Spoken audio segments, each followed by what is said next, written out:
Jerebu 57 buah sekolah di Selangor ditutup esok.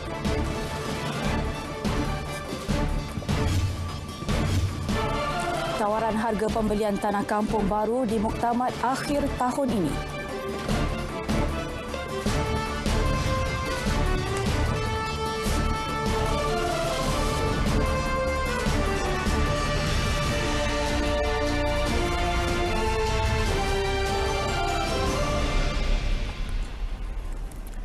Assalamualaikum dan salam sejahtera. Anda bersama saya Wan Kumas Muhammad Fisol Dan saya Nur Mazalina Muhammad Nur.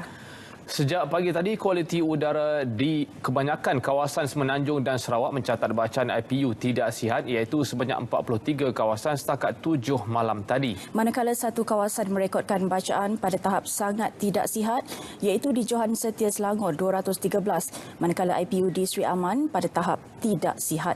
Berdasarkan bacaan kualiti udara di portal Sistem Pengurusan Indeks Pencemaran Udara Malaysia pagi tadi, daerah Sri Aman, Sarawak kembali mencatatkan IPU sangat tidak sihat, iaitu pada paras 204, namun berkurangan kepada 189 pada pukul 7 malam tadi. Sri Aman pernah mencatatkan bacaan melebihi 400, iaitu tahap bahaya pada Jumaat lalu, tetapi berkurangan kepada tidak sihat sejak semalam sehingga awal pagi tadi. Berikut bacaan IPU semasa, iaitu sehingga 7 malam.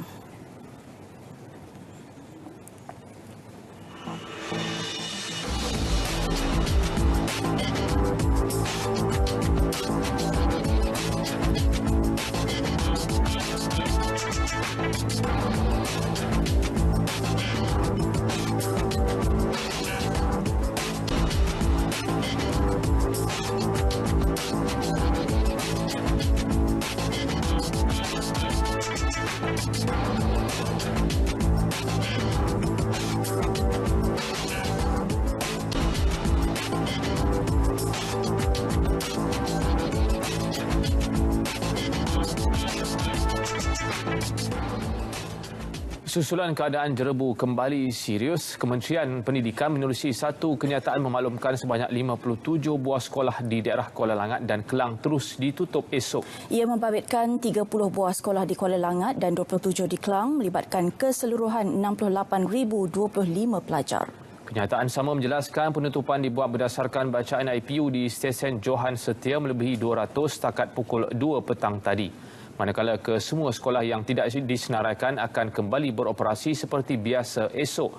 Namun bagi sekolah yang terletak dalam kawasan bacaan IPU melebihi 100, pihak pengurusan diingatkan supaya menghentikan semua aktiviti di luar kelas selain aktiviti keramaian dan sukan ditangguhkan.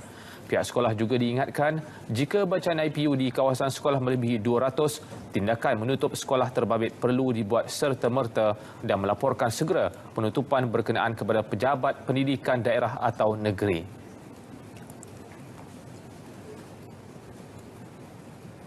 Di wilayah Persekutuan Kuala Lumpur pula, semua 296 buah sekolah yang ditutup pada Khamis dan Jumaat lalu akan dibuka seperti biasa esok. Menurut Pengarah Pendidikan Jabatan Pendidikan Wilayah Persekutuan Kuala Lumpur, Mazna Abu Bakar, IPU di stesen Batu Muda dan Ceras pada pukul 5 petang tadi menunjukkan bacaan IPU bawah 200 dengan tren bacaan semakin berkurangan.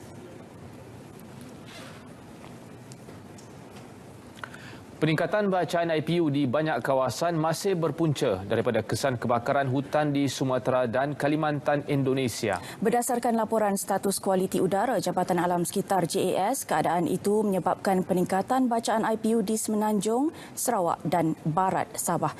Berdasarkan laporan Asian Specialized Meteorological Centre berpusat di Singapura pada Sabtu 21 September, Image Satellite National Oceanic and Atmospheric Administration NOAA 20 terdapat peningkatan titik panas dikesan di Sumatera iaitu 777, manakala titik panas dikesan di Kalimantan meningkat kepada 363. Justru asap jerebu dari Sumatera telah memberi kesan kepada hampir keseluruhan Semenanjung, manakala kluster titik panas di bahagian barat, tengah dan selatan Kalimantan berterusan melepaskan asap jerebu dan memberi kesan di negeri Sarawak. Keseluruhan sebanyak 9 titik panas dikesan di dalam negara iaitu 3 di Selangor, 2 di Johor, 2 di Terengganu dan 2 Sarawak. Sehubungan itu, JAS telah meningkatkan penguatkuasaan dan aktiviti rondaan harian ke kawasan-kawasan berpotensi berlakunya aktiviti pembakaran terbuka. Susulan jerebu pagi tadi 6 daripada 14 penerbangan yang dijadualkan di lapangan terbang Sultan Azlan Shah LTSAS terpaksa dibatalkan. Kenyataan pengurus LTSAS Muhammad Ali Osman memaklumkan penerbangan yang dibatalkan melibatkan laluan Johor Bahru Ipoh Singapura dan Singapura Ipoh Johor Bahru dari syarikat penerbangan AirAsia serta laluan Singapura Ipoh Singapura dari syarikat penerbangan tambang murah Singapura FlyScoot. Kira-kira 7 pagi tadi, jarak penglihatan direkodkan adalah 2,000 meter dengan kebanyakan kawasan merekodkan bacaan IPU tidak sihat.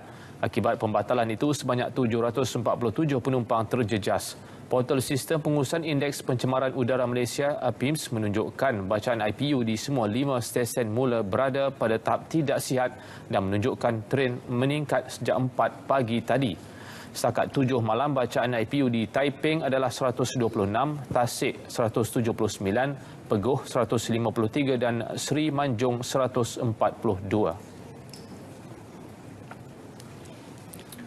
Selepas 2 hari mencuba, hari ini pesawat Bombardier CL-415 Agensi Penguatkuasaan Maritim Malaysia APMM berjaya menggunakan kaedah water bombing bagi memadam kebakaran hutan dan tanah gambut di kampung STC Seri Aman.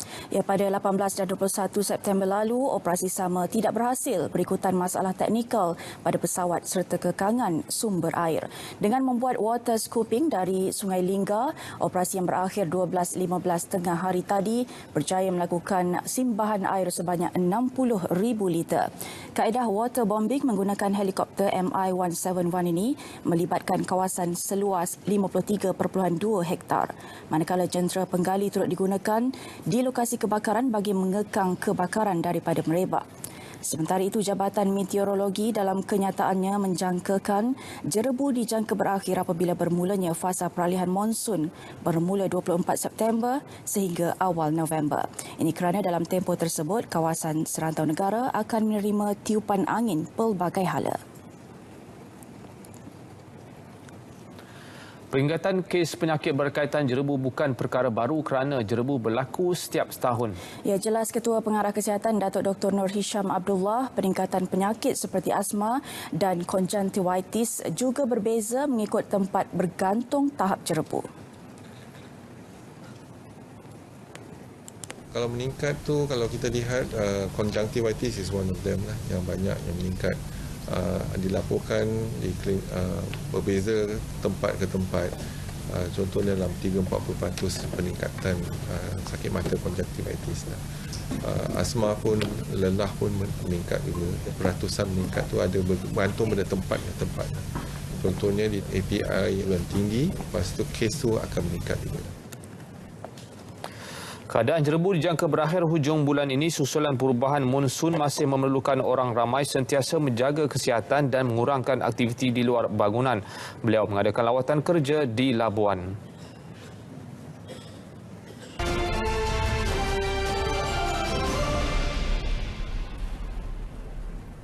Assalamualaikum dan salam sejahtera. Kita mulakan laporan cuaca pada hari ini dengan melihat keadaan semasa bagi jerebu untuk rantau negara. Di mana keadaan yang berjerebu kini masih lagi melanda terutamanya di kawasan sekitar Semenanjung akibat daripada titik panas yang masih wujud di sekitar wilayah Sumatera dan juga Kalimantan. Namun keadaan di barat Sarawak dilihat semakin pulih berpunca daripada hujan yang turun di kebanyakan tempat di sana pada awal petang tadi.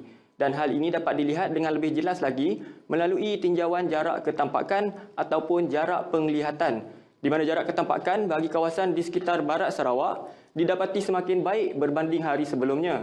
Namun jarak ketampakan merosot di sekitar Semenanjung. Namun begitu, negara dijangka akan mula memasuki fasa peralihan monsun bermula pada 24 September ini, di mana angin dijangka akan bergerak lemah dan ribut petir akan lebih kerap berlaku, khususnya di kawasan-kawasan sekitar barat Semenanjung, juga di sekitar barat negeri Sarawak. Dan hal ini dijangka mampu untuk mengurangkan impak jerebu di kawasan-kawasan berkenaan. Sekian sahaja info cuaca buat kali ini. Sebelum berpisah, kita saksikan ramalan cuaca bagi bandar-bandar utama di seluruh negara. Assalamualaikum dan salam sejahtera.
Kerajaan berharap dapat memuktamadkan keputusan dan tawaran harga tanah kepada penduduk kampung baru pada akhir tahun ini. Menteri Wilayah Persekutuan Khalid Abdul Samad juga tidak menolak kemungkinan untuk kerajaan mempertimbangkan tawaran harga lebih baik bagi pembelian tanah pemilik atau pewaris untuk pembangunan semula kawasan berkenaan. Jelasnya, meski ada penduduk kurang berpuas hati dengan harga RM850 sekaki persegi, jumlah tersebut adalah tawaran terbaik oleh kerajaan.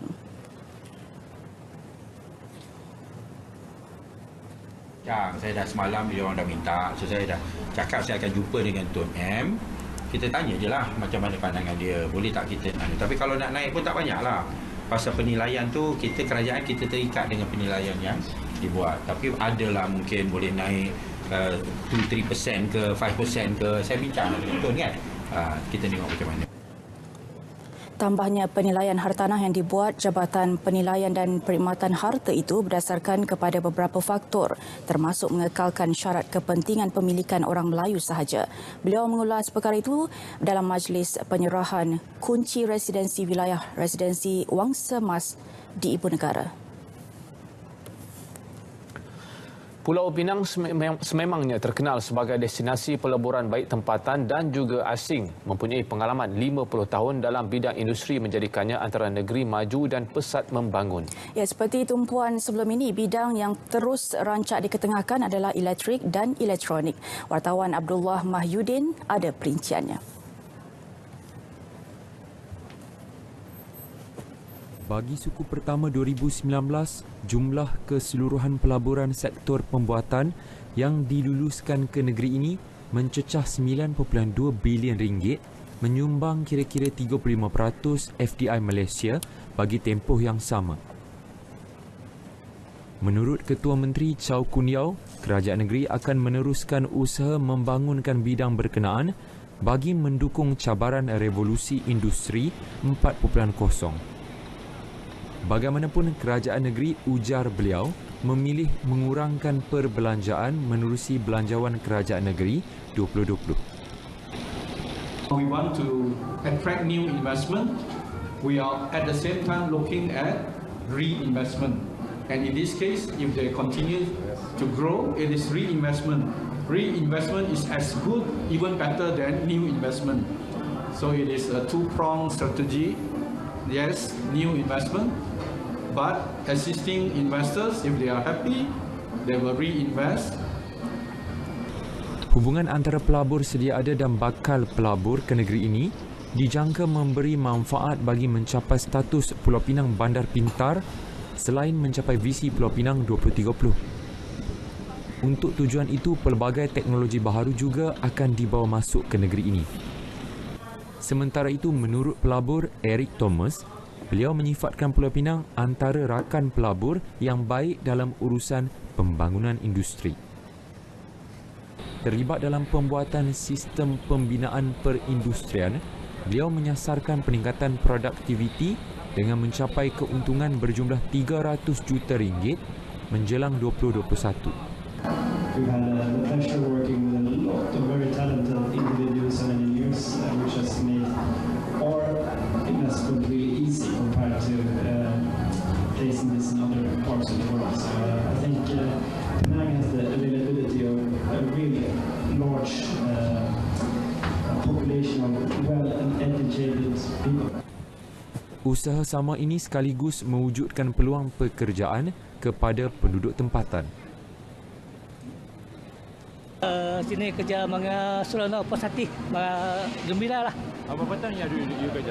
Sini dekat 1.5 tahun. Macam mana you rasa peluang pekerjaan? You rasa banyak? Sini peluang ini pasal ni kilang baru, peluang banyak.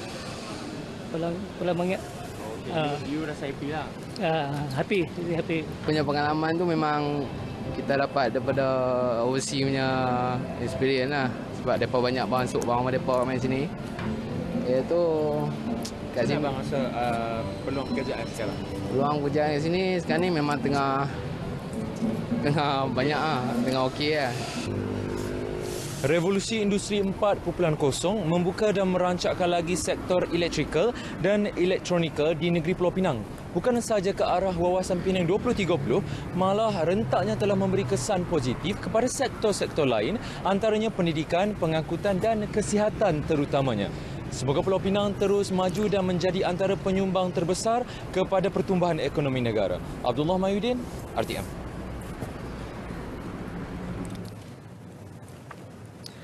Keupayaan Malaysia menghasilkan produk berkualiti tinggi serta standing standard antarabangsa mendapat kepercayaan tinggi dalam kalangan pengguna di China.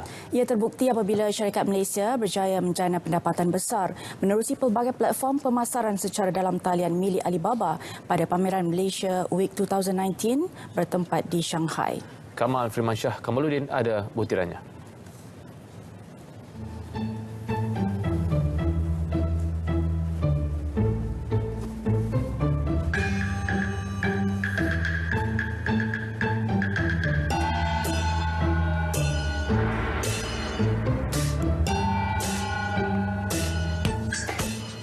Malaysia meletak penanda aras tinggi terhadap kualiti yang perlu diikuti oleh syarikat pengilang. Proses pembuatan yang cekap selain memperketat syarat pelesenan kepada para pengeluar. We want to deliver Malaysia as a trustworthy quality manufacturing nation. When it is trustworthy, when their products that are relied upon without any question, they will think of Malaysia. And this is what Malaysians are. We are highly productive people. We are people that can be trusted, boleh dipercayai dan boleh boleh berunding untuk membawa quality kepada new lifestyle yang diminta ataupun dicari oleh orang Cina dan seluruh dunia. Pameran Malaysia Week 2019 menerima sambutan menggalakkan apabila produk yang dibawa masuk ke Shanghai, China mendapat pembibitan tinggi sepanjang program itu berlangsung selama seminggu yang berakhir hari ini. And Malaysian merchants. So this year we did a lot of different Alibaba platforms, including Tmall, Tmall Global, Hema, New Retail, 1688, Juhuasuan. Basically brought all of the resources of Alibaba and e-commerce together to help Malaysian merchants sell their good products to Chinese consumers, and also tourism. Lebih 80,000 unit simpanan stok SKU melibatkan 10,000 perusahaan kecil dan sederhana berjaya dijual. Antara produk yang mendapat sambutan tinggi ialah produk sarang burung, kopi putih dan durian. Ini antara produk tempatan yang dipamerkan bersempena Malaysia Week 2019 bertempat di Shanghai, China. Dan kebanyakan produk di sini sebenarnya adalah untuk pameran, namun syarikat-syarikat tempatan yang membawa produk mereka kemari sebenarnya menjana pendapatan yang lebih besar melalui penjualan atau promosi secara atas talian. Dan kebanyakan syarikat tempatan tadi telah pun berkongsi pada kami bahawa mereka menjana pendapatan yang lebih besar melalui penjualan atas talian dengan bantuan agensi Malaysia di Shanghai, China, juga platform yang ditawarkan oleh Alibaba. Kamal Firmansyah Kamaluddin, Shanghai, China. Artia. Baik saudara, sebentar tadi telah pun masuk waktu solat fardu isyak bagi kawasan Kuala Lumpur dan kawasan-kawasan yang sama waktu dengannya. Kita ke berita seterusnya. Negara maju perlu bersama menanggung sebahagian kos menguruskan pelarian yang berada di negara seperti Malaysia bagi membantu meringankan beban yang ditanggung. Menteri Dalam Negeri Tan Sri Muhyiddin Yassin menegaskan perkara itu dalam pertemuan dengan Wakil Pertubuhan Antarabangsa mengenai migrasi IOM.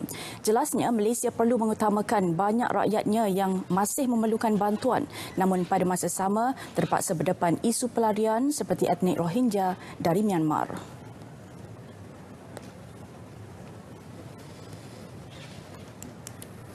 Menyarankan kepada pengarah IOM supaya mereka mengangkat ke Setiausaha Agung Dewan Bahasa-Bahasa Bersatu untuk memberitahu pada negara-negara maju supaya mereka menanggung beban ini, berkongsi bersama-sama dengan negara seperti Malaysia. Dalam arti kata, kalau mereka tak boleh menempatkan pun di waktu mana mereka ini berada di negara Malaysia, maka mereka harus membantu dari segi menanggung sebahagian kos-kos macam soal pendidikan, soal kesihatan, selain peluang pekerjaan. Beliau berkata demikian pada hari terakhir lawatan kerjanya ke Washington dan New York bagi mengukuhkan jalinan kerjasama keselamatan antara Malaysia dan Amerika Syarikat. Berhubung lawatan kerjanya, Tan Sri Muhyiddin berpuas hati dan menyifatkan sebagai berjaya.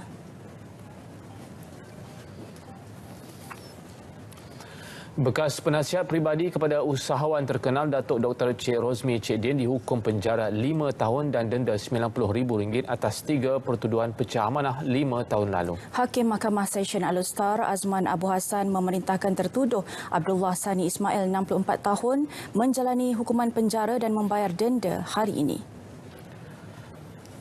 Jika gagal tertuduh berdepan hukuman penjara tambahan selama 2 tahun. Mengikut pertuduhan, Abdullah Sani didakwa melakukan pecah amanah dengan mengambil wang sewaan bangunan beralamat nombor 22 Jalan Bayu Mutiara 1, Taman Bayu Mutiara, Bukit Mertajam, Pulau Pinang milik Datuk Dr. Cik Rozmi masing-masing berjumlah RM97,000, RM97,000, RM88,000 dan RM61,600. Kesemua pertuduhan didakwa mengikut Seksyen 409 Kanun Keseksaan memperuntukkan hukuman penjara maksimum 20 tahun dan sebat serta denda. Namun hukuman sebat tidak dikenakan atas faktor usia. Peguam tertuduh Badrul Hisham Abdullah memohon supaya hukuman ke atas Abdullah Sani ditangguhkan sehingga rayuan difailkan dan permohonan itu dibenarkan oleh hakim. Pendakwaan dikendalikan oleh Timbalan Pendakwa Raya Nabilah Muhammad Ruslan.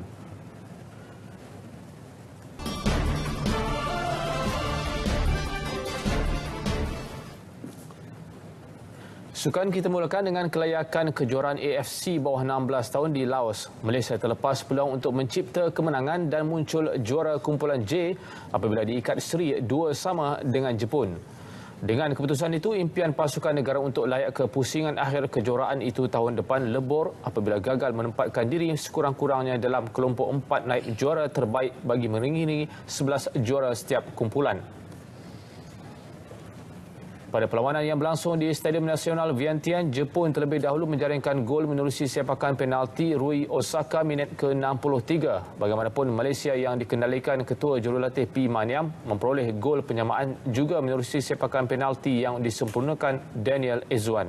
Daniel sekali lagi menggembirakan kem negara dengan jaringan kedua pada minit ke-82 untuk mendahului Jepun 2-1. Malaysia yang hampir memperoleh 3 mata bagaimanapun dinafikan dengan jaringan penyamaan oleh Yamato Naito pada masa kecederaan. Tamat permainan, Malaysia 2, Jepun 2. Pasukan Petronas Sprinter Racing mengalami tamparan hebat selepas Adam Nuruddin mengambil keputusan menarik diri daripada perlumbaan MotoGP Grand Prix Aragon di Sepanyol hujung minggu ini. Pelumba berumur 21 tahun kelahiran Johor yang menggantikan Khairul Idham Pawi itu cedera di bahu kiri selepas terbabit dalam kemalangan semasa latihan bebas kedua di litar Aragon Motorland. Menurut Adam, dia masih merasa sakit di bahagian bahu walaupun disahkan mampu berlumba oleh petugas perubatan di litar untuk mengambil bahagian dalam sesi latihan bebas ketiga. Adam juga mengakui sukar untuk menunggang dalam keadaan sakit dan memohon maaf kepada pasukannya. Pengarah pasukan Petronas Sprinter Racing, Johan Stigfeld, berkata pasukan itu menghormati keputusan Adam untuk menarik diri. Balian Nasional 8 malam ini berakhir lebih awal bagi memberi laluan secara langsung perlawanan akhir Piala Malaysia Perak bertemu Selangor. Ya, untuk perkembangan semasa anda juga boleh layari Facebook Berita RTM dan juga YouTube rasmi Berita Nasional RTM. Dengan itu, Assalamualaikum dan salam sejahtera.